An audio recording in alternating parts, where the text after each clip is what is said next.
Hello everyone, Assalamu alaikum.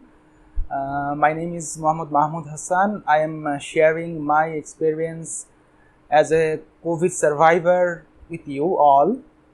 I am 43 years old. In my family, I have my wife and two kids, one daughter 14 and a son 11.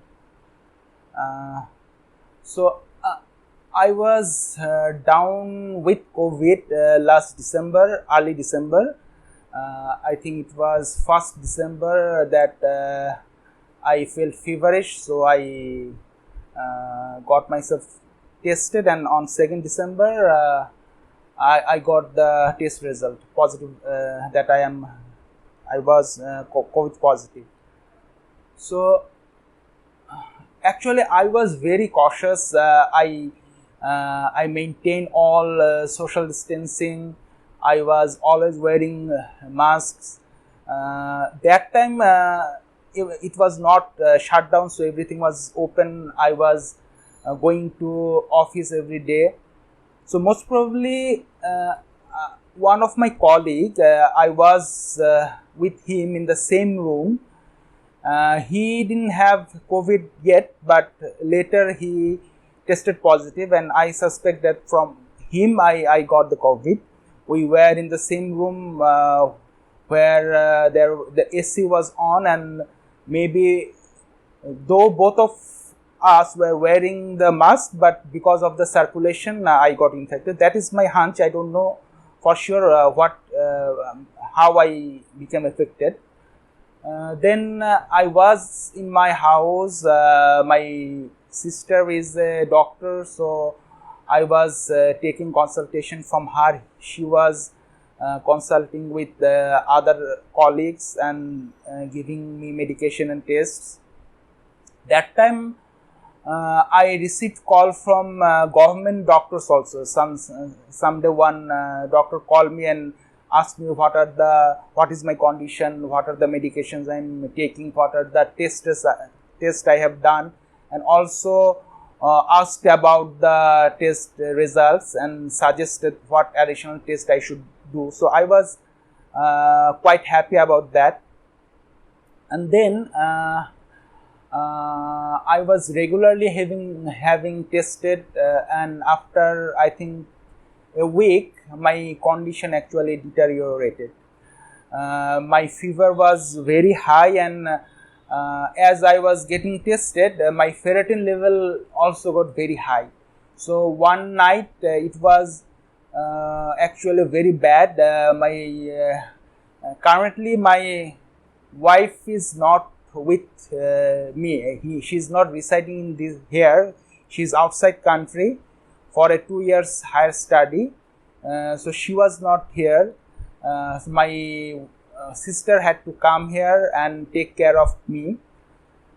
And then as she is a doctor, she could understand that my condition is not very good and I need to be hospitalized. So the next morning I was hospitalized in a medical college, because there she works.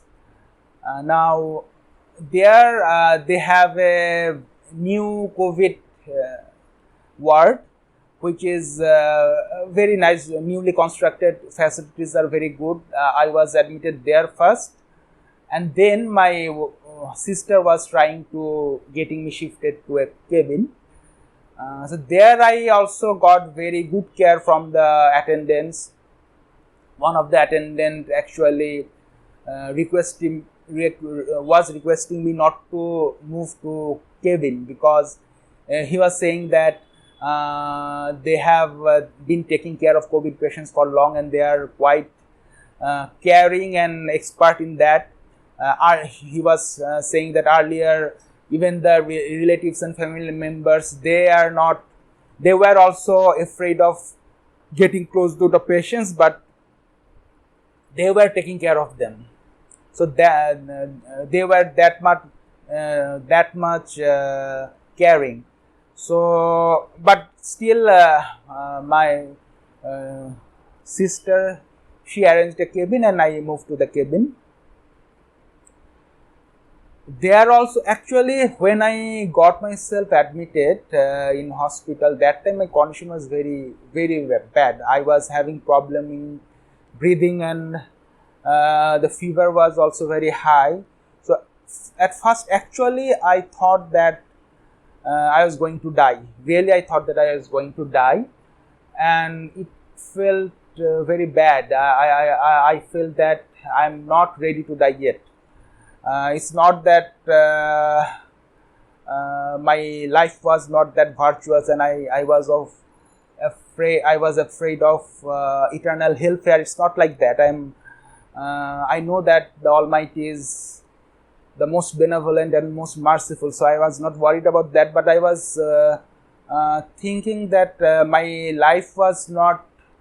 I could not live a fully meaningful and happy and fulfilled life. So that is one thing I was not happy about.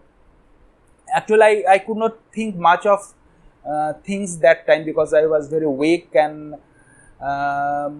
most of the time I could not think. But that was the feeling that I had.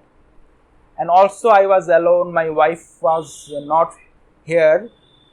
She asked whether she should come back. I actually thought that even if she returned, he will not. He could not see me alive. I was thinking that I will be die very soon. So I actually asked her not to come. And then gradually my condition was recovering.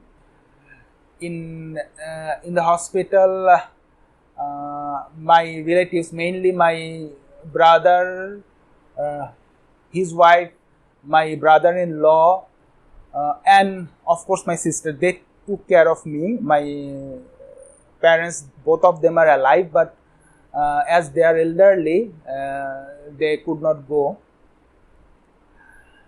And I was very moved and touched by the care I received from my brother-in-law and my sister. They actually, I felt that they actually kept me alive. And also the doctors, they were very caring. They came to the cabin with space suit like attire, but they always wanted to know what is my condition. They were always showed concern about my developments.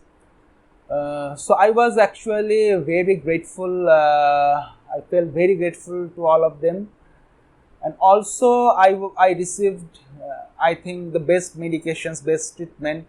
I had to be given this drug remdesivir. I was actually astonished that within a short period of time, the country, even I live in a country like Bangladesh, I could receive all the modern treatments. So I was very grateful to Almighty that I live in this age where actually there are so many facilities.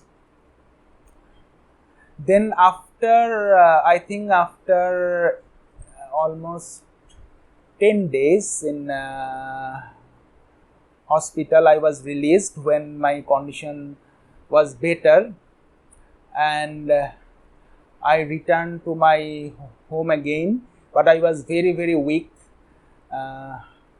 So they gave me medications that need to be continued for long, and also they suggested nutritious food because I was very weak and I need to take them regularly to get myself a bit strong. But along with the physical weakness, I also became very weak in my mind also, because I felt very depressed about many things. I felt very depressed. Somehow I felt that the pain of not being able to breathing and the fear of dying, this thing, those had a lot of impact on me. And I felt that the people around us, they most of them could not empathize with us. They mostly the rate of infection is low in general, and also most of the people who got affected, they also most of them have very little symptom. They suffer much less, but some of us who suffered much, somehow I felt that most of the people, they don't feel, they can't empathize with us what is the feeling. And that's why whenever I read a news about someone dying, someone I know who has died, I felt very sad, and I actually cried a lot reading many news, like say Mizanur Rahman Khan, the journalist who died. He was in the hospital at the same time in December, and when I read the news of his dying, I actually cried for long. There were tears in my eyes also, and about many news, when I read the news, I actually cried. And that's why when again COVID infection rate increased, and there were always debates whether we should have lockdown or not, how long there should have been a lockdown. So in those debates, I felt that many people, they were not actually feeling the pains of the people who actually suffered, or the families who actually lost their loved ones. So that is one thing. And gradually I gained my strength, my physical strength I got back, but certainly this experience changed me a lot. I have learned some I think valuable lessons from this experience. One thing is that we don't have control over our life. We'll face many problems, and also this thought about the livelihood of all people, common people. There is impending challenge from AI, artificial intelligence, that will actually disrupt many jobs. And if we don't think about from now how we can create livelihood from most of the people in the society, then we will face problem. The problems that we are seeing now, so many people, they don't have their livelihood.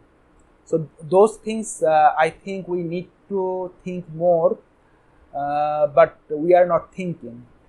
That's why in every forum, actually, I try to bring those things, and I have brought here also to you. So my request to you that you will think about these things, and also for your personal life, please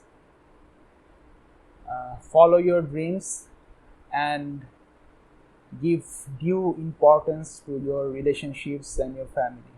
Thank you.